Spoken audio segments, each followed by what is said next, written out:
Okay, so Twilight Zone episode 7, Not All Men. I actually thought started off pretty good and was very promising. First off, I was encouraged that this was directed by a woman and written by a woman because a story like this, you're obviously going to get more accurate portrayals here and details in the current situation of the episode and something you can buy coming from a female's mouth, which I appreciate. I love the two actresses in this episode. Taissa Farmiga from American Horror Story and The Nun. She's great. And I really love Rhea Seehorn. If you watch my Better Call Saul reviews, you'll know her from there. And that got me really excited. I also like Ike Barinholtz. But this episode, the wheels fell off real quick. And it was really disappointing because setting this up with our main character Annie on this date, and then she's with this really creepy guy Dylan from her job. He bruises her, he's pressuring to her. It set up something that could be really cool, and then it sets up maybe the worst vehicle we've seen yet in this reboot, which my biggest complaint has been the vehicles driving the good themes home. And again, it was a good theme here, but it's the way they're showing us it and what's carrying it. And every time the concept of the episode has just not been working.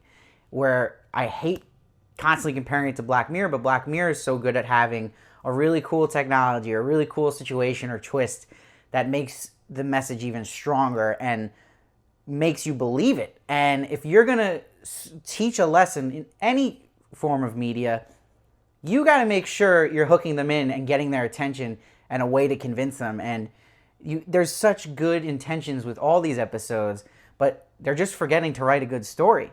And they're forgetting to make it exciting or spooky or whatever you want to call it, or making you think. It really isn't.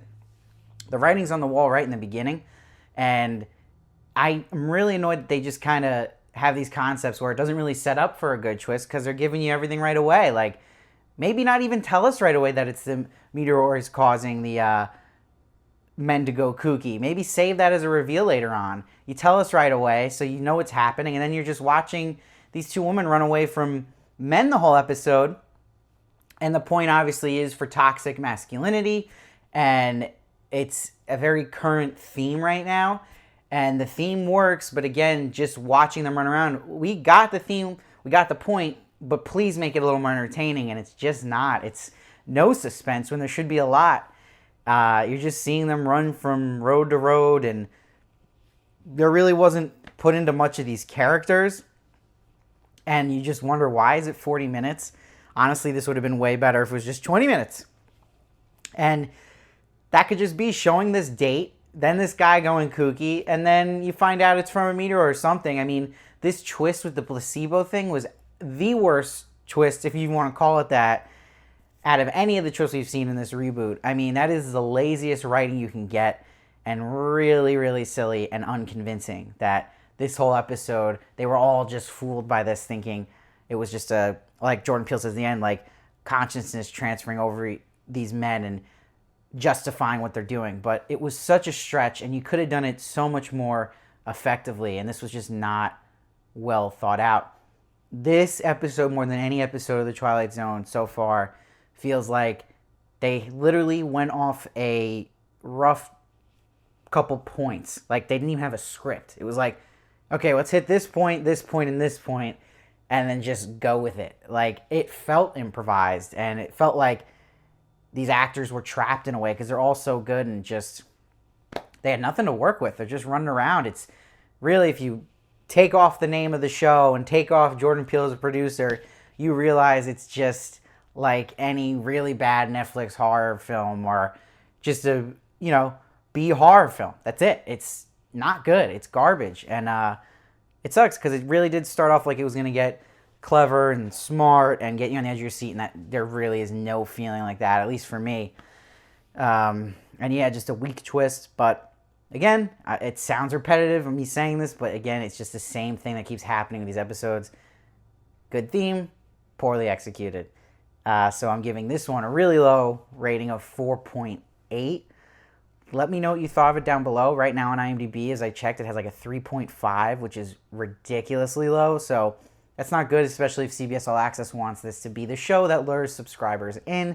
Very disappointing. But please remember, Jordan Peele just produced it with a bunch of other producers. He did not write or direct this, and that's really showing and hurting it. I hope if he's ever to do this again, he writes some episodes. That would be great. At least one. I know he's a busy dude, but come on. So, yeah, this was really disappointing.